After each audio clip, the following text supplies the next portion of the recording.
ತಾಯಿ ಲಕ್ಷ್ಮೀದೇವಿ ಪೂಜೆಯಲ್ಲಿ ನೆಲೆಸಿರ್ಬೇಕಾದವಳು ನೀನು. ಇಲ್ಲಿ ಯಾಕೆ ಇಟ್ಟಿದಾರಮ್ಮ? ಲಕ್ಷ್ಮೀದೇವಿ ತಾನಾಗ್ ತಾನೇ ಬರ್ಲಿಲ್ಲ ಅಮ್ಮ.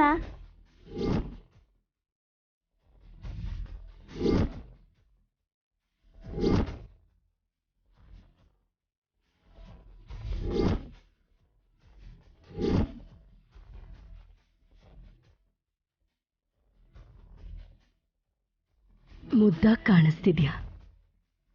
ಯಾರ ಅಲಂಕಾರ ಮಾಡಿದ್ರೂ ಗೊತ್ತಿಲ್ಲ, ನಿನ್ನಲ್ಲಿ ಒಂದು ಒಳ್ಳೆ ಕಳೆ ಇದೆ.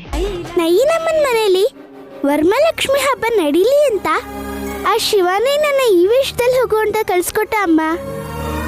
ಆ ಶಿವ ಯಾರೋ ಗೊತ್ತಿಲ್ಲ, ಒಳ್ಳೆ ಕೆಲಸ ಮಾಡಿದ್ದಾರೆ. ಬಾರಮ್ಮ, ದೇವಿನೆತ್ಕೊಂಡು ಮನೆ ಒಳಗೆ ಹೋಗೋಣ. ಬೇಡ ಅಮ್ಮ, ಲಕ್ಷ್ಮೀ ದೇವಿಗೆ ಸ್ಥಾನ ಭ್ರಂಶ ಆಗಿದೆ.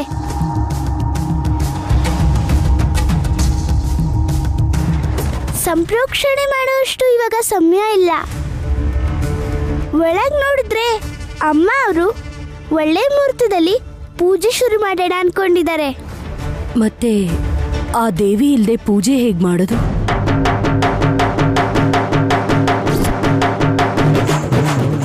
ಶ್ರಾವಣ ಪೌರ್ಣಿಮೆಗೆ ಮೊದಲು ಬರೋ ಶುಕ್ರವಾರದ ದಿನ ವರಲಕ್ಷ್ಮಿ ವ್ರತ ಮಾಡೋದು ಒಳ್ಳೇದು ಅಂತ ನಿಮ್ಮೆಲ್ರಿಗೂ ಕಷ್ಟ ಕೊಟ್ಬಿಟ್ಟೆ.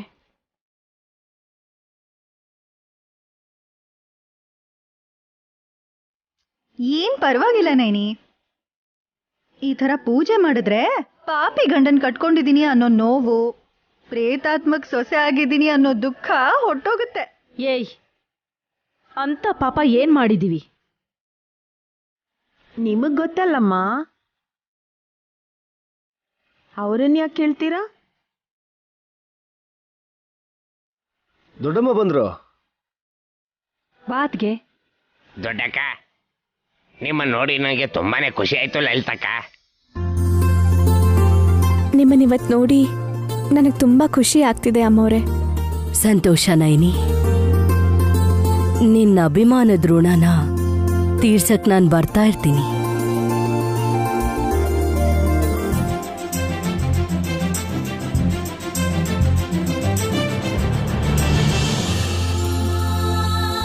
ಏನ್ ತಿಲೋತಮ್ಮ ಹಾಗೆ ನೋಡ್ತಿದ್ಯಲ್ಲ? ಅಷ್ಟು ಒಡವೆ ಹಾಕೊಂಡಿದ್ದೀರಲ್ಲ ಅತ್ತೆ, ಅದ್ರ ಮೇಲೆ ಬಿದ್ದಿರತ್ತೆ ದೃಷ್ಟಿ. ಅಲ್ಲ, ಲಲಿತಕ್ಕನ್ ನೋಡ್ಬೇಕಾ ವರಲಕ್ಷ್ಮಿನ್ ನೋಡ್ಬೇಕಾ ಅಂತ ಯೋಚನೆ ಮಾಡ್ತಿದ್ದೀನಿ.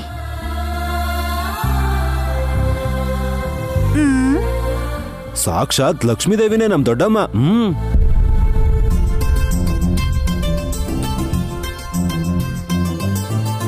ಡಮ್ಮೋ ಡಮ್ಮ. ಅಮ್ಮ, ನೀವು ಬಂದ್ಮೇಲೆ ವರಮಹಾಲಕ್ಷ್ಮಿ ಪೂಜೆ ಮಾಡ್ಬೋದು ಅಂತ ಎಲ್ಲರೂ ಕಾಯ್ತಿದ್ವಿ.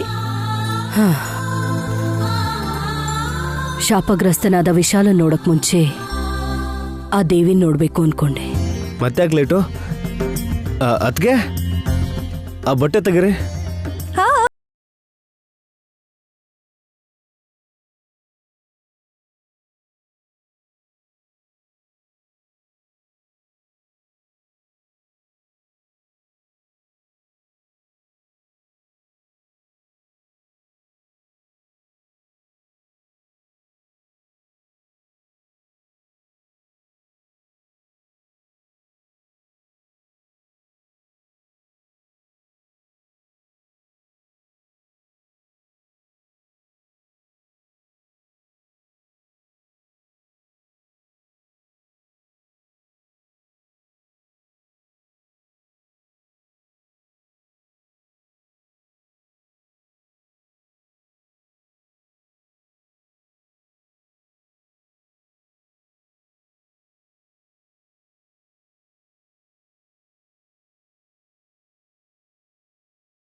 ವಿಶಾಲಾಕ್ಷಿ ಕೂತಿದ್ದಾಳಲ್ಲ,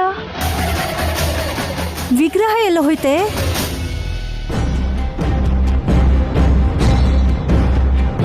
ದೇವಿ ತರ ಕೂತಿರೋ ವಿಶಾಲಾಕ್ಷಿನ ವಿಗ್ರಹ ಅನ್ಕೋಬೇಕಷ್ಟೇ.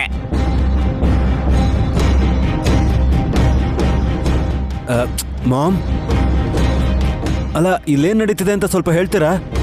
ವಿಗ್ರಹ ಇರ್ಬೇಕಾಗಿದ್ದ ಜಾಗದಲ್ಲಿ ವಿಶಾಲಾಕ್ಷಿ ಅಮ್ನೋರ್ ತರ ಕೂತಿದ್ದಾಳೆ ಕಣೋ.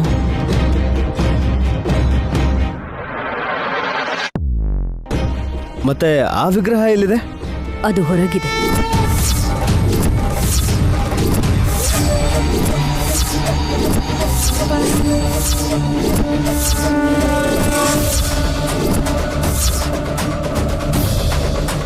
ಅಮ್ಮೋರೆ, ಅಮ್ಮನವ್ರ ವಿಗ್ರಹ ಹೊರಗಿರೋದು ಅಂದ್ರೇನು? ಇದಕ್ಕೂ ಮುಂಚೆ ಅದನ್ನ ಕ್ಲೀನ್ ಮಾಡಿ ಕುಂಕುಮ ಹಚ್ಚಿ ಹಾರ ಹಾಕಿ ಇಲ್ಲೇ ಇಟ್ಟಿದ್ವಿ. ದೃಷ್ಟಿ ಆಗ್ಬಾರ್ದು ಅಂತ ನಾವು ಬಟ್ಟೆ ಕೂಡ ಹೊಚ್ಚಿದ್ವಿ. ಮರ್ಯಾದೆಯಿಂದ ವಿಗ್ರಹನ ಯಾರು ಆಚೆ ಇಟ್ಟಿದ್ದೀರಾ ಅಂತ ಹೇಳಿದ್ರೆ ಸರಿ.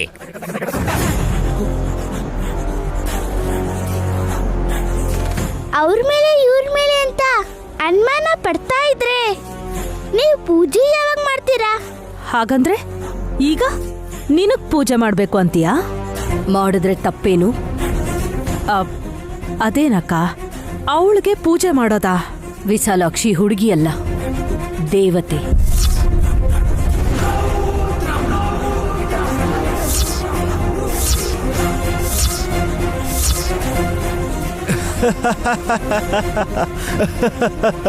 ಮಾಮ್,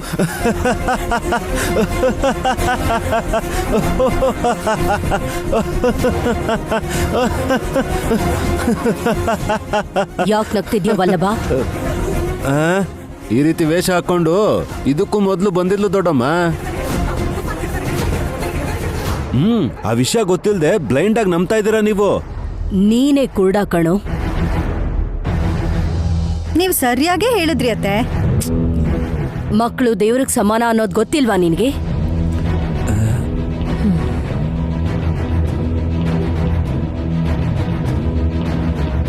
ಓಹೋ, ಅದಕ್ಕೆ ಅಂತ ಈಗ ಅವಳನ್ನ ದೇವತೆ ಅಂತ ಭಾವಿಸಿ ನಾವು ಪೂಜೆ ಮಾಡಿ ಆರತಿ ಮಾಡಿ ಕೈ ಮುಗಿಬೇಕಾತೆ? ಹೌದು. I can do it. ಇಲ್ಲಿಂದ ಹೋದ್ರೆ ನಿನ್ ಕಾಲ್ ಮುರಿದು ಬಿಡ್ತೀನಿ.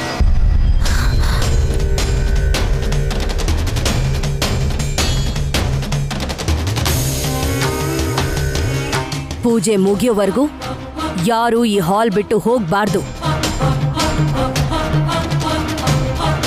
ನಯನಿ, ಅಮ್ಮೋರೆ, ಹಾಸಿನಿ, ಹೇಳಿ ಅತ್ತೆ. ಪಾರ್ವತಿ ಆಗ್ಲಿ, ಸರಸ್ವತಿ ಆಗ್ಲಿ, ಇಲ್ಲ ಲಕ್ಷ್ಮಿ ಆಗ್ಲಿ, ಮೂವರು ಒಬ್ರೆ. ಭಕ್ತಿಯಲ್ಲಿ ಅಪಾರವಾದ ಶಕ್ತಿ ಇದೆ. ನೀವೀಗ ಪೂಜೆ ಶುರು ಮಾಡಿ. ಸರಿ ಅಮ್ಮೋರೆ. ನಿಮ್ ತಂಗಿ ಸೌತಿಗೆ ಇಷ್ಟ ಇಲ್ದೇ ಇರ್ಬೋದೇನೋ ಅಮ್ಮ. ನಿನ್ ಪ್ರಾಬ್ಲಮ್ ಏನು ತಿಲೋತ್ತಮ? ಅಂದ್ರೆ ಅಕ್ಕ, ತಪ್ಪು ಮಾಡ್ತಿದ್ದೀವೇನೋ ಅಂತ. ಆ ಬುದ್ಧಿ ಮಾಡಕ್ ಮೊದಲು ಇರ್ಬೇಕು.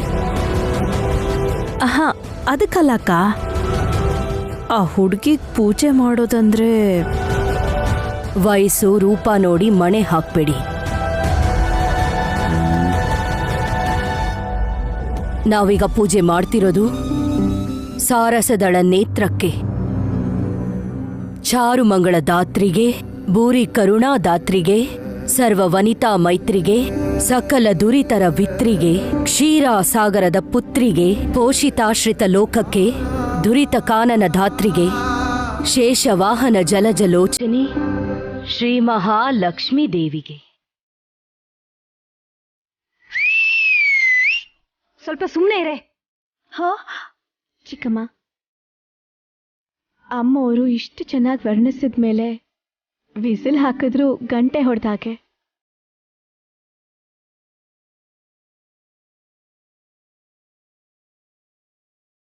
ವಿಶಾಲಾಕ್ಷಿಯಲ್ಲೇ ವರಮಹಾಲಕ್ಷ್ಮಿನ ನೋಡಿ ಅಂತ ದೊಡ್ಡಮ್ಮ ಹೇಳಿದ್ಮೇಲೆ ಇನ್ಯಾರು ಅಡ್ಡ ಮಾತಾಡಲ್ಲ.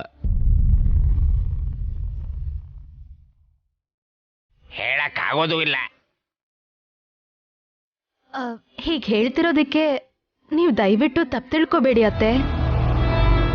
ನಾನು ಇಷ್ಟು ಚೆನ್ನಾಗಿ ರೆಡಿಯಾಗಿ ಬಂದಿದ್ದೀನಿ. ದೇವಿ ವಿಗ್ರಹ ಇಡೋದನ್ ಬಿಟ್ಟು ಮಾಟ ಮಂತ್ರ ಮಾಡೋ ಆ ಹುಡ್ಗಿನ್ ಕೂರ್ಸಿ ಪೂಜೆ ಮಾಡೋದಕ್ಕೆ ನನ್ ಮನ್ಸ್ ಖಂಡಿತ ಒಪ್ಪಲ್ಲ. ನಾನು ಹೋಗಕ್ ಬಿಡಿಯತ್ತೆ. ಸುಮನ, ಎಲ್ಲಿಗೆ ಹೋಗ್ತಾ ಇದ್ಯಾ? ರೂಮ್ಗೆ. ಯಾಕೆ?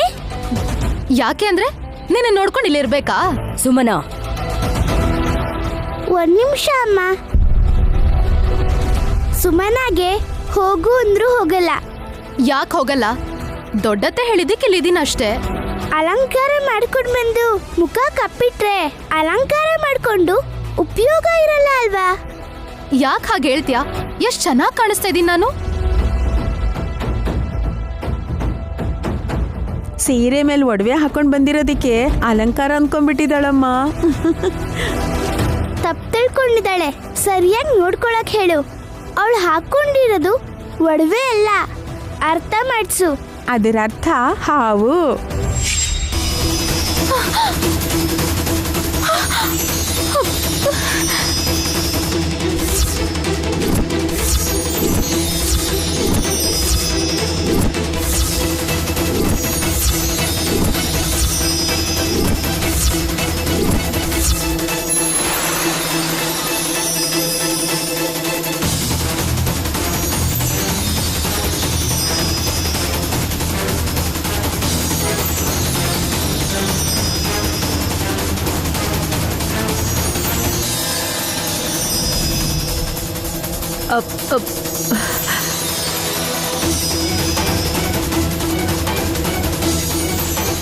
ಹೌದಲ್ವಮ್ಮ? ಅವನ ಯಾಕೆ ಹಾಕೊಂಡಿದ್ಯಾ? ಮ್ಯಾಜಿಕ್ ಮಾಡ್ತಿದ್ದಾಳೆ,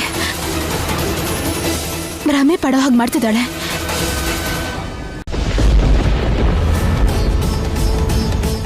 ಇಲ್ಲ, ಅಯ್ಯೋ ನಿಜವಾಗ್ಲೂ ಹಾವೇ ಅದು. ಅಯ್ಯೋ, ಇಷ್ಟೊತ್ತು ನಾವೇ ಸರಿಗ್ ನೋಡಿರ್ಲಿಲ್ಲ. ಇವಾಗ ಹೋಗ್ತೀಯಾ? ಹೋಗು. ಸ್ವಲ್ಪ ಕದ್ಲಿದ್ರೂ ಕಚ್ಬಿಡುತ್ತೆ ಹಾವು.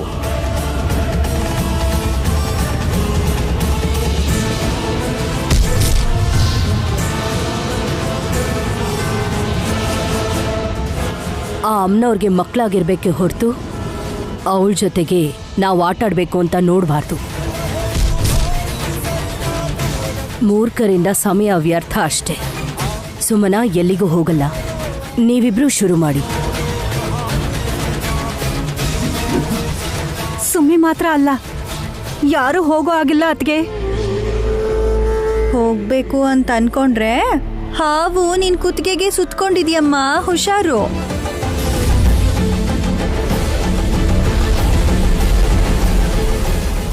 ನೈನಿ, ಶುರು ಮಾಡು. ಅಮ್ಮೋರೆ, ಅಮ್ಮನವ್ರದ್ದೊಂದು ಕೀರ್ತನೆ ಹಾಡಿ. ಆಗ್ಲಿ ನೈನಿ.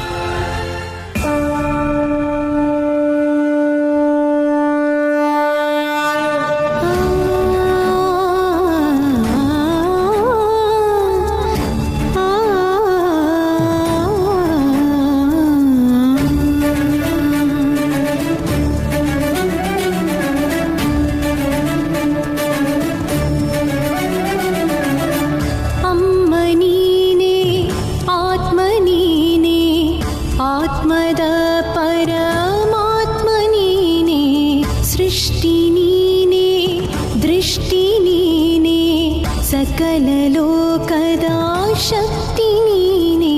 ಅರಿಶಿನ ಕುಂಕುಮ ಭಾಗ್ಯವ ನೀಡೋ ನಿಜ ಮುತ್ತೈದೆಯು ನೀನಮ್ಮ. ಜಗವ ರಕ್ಷಿಸೋ ಅಪಾರ ಕೀರ್ತಿಯು ನಿನದಮ್ಮ.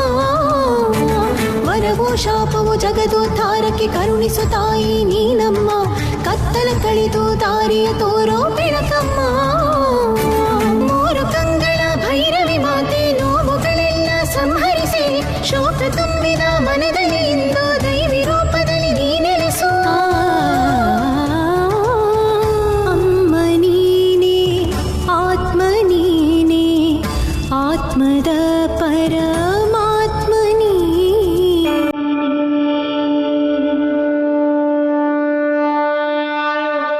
ವಿಗ್ರಹ ಇಲ್ಲದೆ ಇದ್ರು ಸಮಯಕ್ಕೆ ಸರಿಯಾಗಿ ವಿಶಾಲಾಕ್ಷಿ ಬಂದು ಅಮ್ಮನವ್ರ ಸ್ಥಾನದಲ್ಲಿ ಕೂತ್ಕೊಂಡು ಪೂಜೆ ಆಗೋ ಹಾಗೆ ಮಾಡಿದ್ಲು.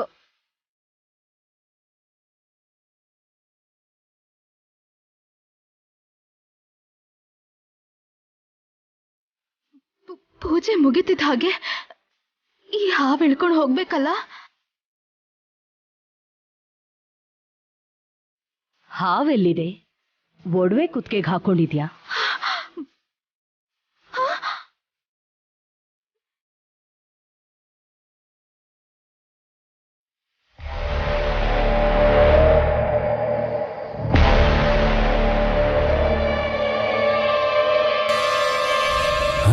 ನಡೀತಾ ಇದೆ ಮಾಮ್?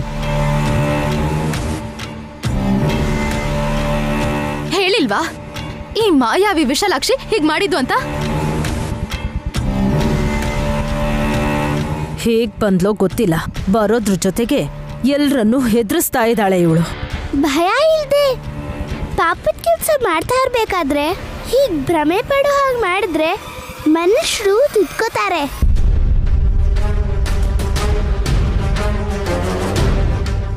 ಇಲ್ಲ ಅಂದ್ರೆ ರಾಕ್ಷಸ ಗುಣ ಅವರಲ್ಲಿ ಆವರಿಸ್ಕೊಳ್ಳುತ್ತೆ.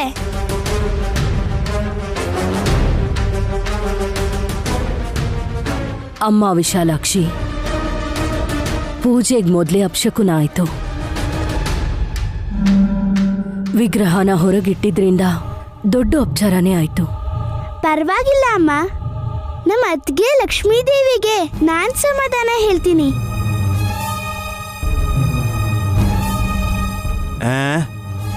ನೋಡಿದ್ರಾ ಈ ಹುಡುಗಿ ಹುಚ್ಚುಚ್ಚಾಗಿ ಹೇಗ್ ಮಾತಾಡ್ತಾಳೆ ಅಂತ? ಬಾಯಿ ಮುಚ್ಚುವಲ್ಲ ಬಾ.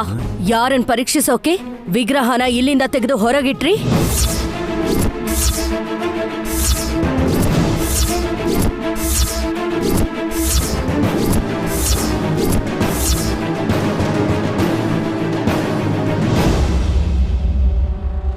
ನೀವೇನ ಆ ಕೆಲಸ ಮಾಡಿದ್ದು? ತ್ರಿಶೂಲ ಇಲ್ಕೊಡು, ಚುಚ್ಚಿ ಸಾಯಿಸ್ಬಿಡ್ತೀನಿ. ಪಾಪ ಪರೀಕ್ಷೆ ಮಾಡಕ್ ಹೋಗಿ ಸಿಕ್ಕಾಕೊಂಡ್ಬಿಟ್ರು.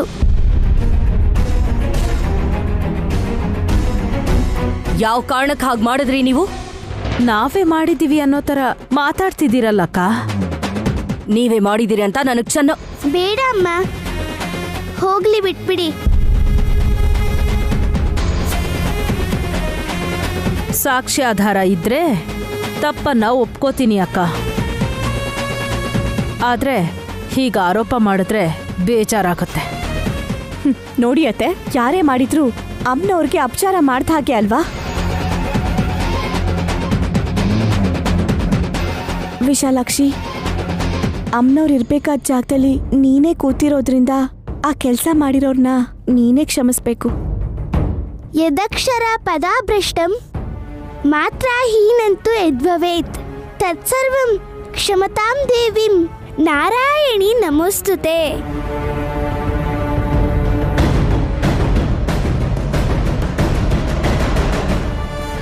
ಕ್ಷಮಾ ಪ್ರಾರ್ಥನೆ ವಿಶಾಲಾಕ್ಷಿನೇ ಹೇಳಿದ್ಲು.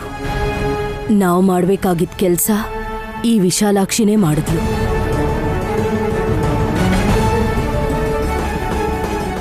ನೀವ್ ಎಷ್ಟು ದೊಡ್ಡವರು, ಅವಳ ಕೈ ಮುಗಿತಿದಿರಲ್ಲ ಅತ್ತೆ. ಆ ಆದಿಪರ ಶಕ್ತಿ ಮುಂದೆ ನಾವೆಲ್ಲರೂ ಚಿಕ್ಕವ್ರೆ. ಪೂಜೆ ತುಂಬಾ ಚೆನ್ನಾಗಿ ಮಾಡಿದ್ರಿ. ನಮ್ಮ ಅದ್ಗೆ ಮನೆ ಹೊರಗಿದ್ರು ನನ್ನ ಮನೆಯೊಳಗಡೆ ಪ್ರತಿಷ್ಠಾಪನೆ ಮಾಡಿಸಿದ್ದಕ್ಕೆ ಪ್ರತಿಫಲವಾಗಿ ಏನಾದ್ರೂ ಕೊಡ್ಬೇಕು ಅನ್ಕೊಂಡಿದ್ದೀನಿ. ಕೇಳಿ ಅಮ್ಮ. ನಿನ್ನ ನಗುನೇ ಸಾಕು ವಿಶಾಲಾಕ್ಷಿ. ಅಮ್ಮನೇ ಹೇಳ್ತಿರ್ಬೇಕಾದ್ರೆ ಕೇಳ್ಬೇಕು.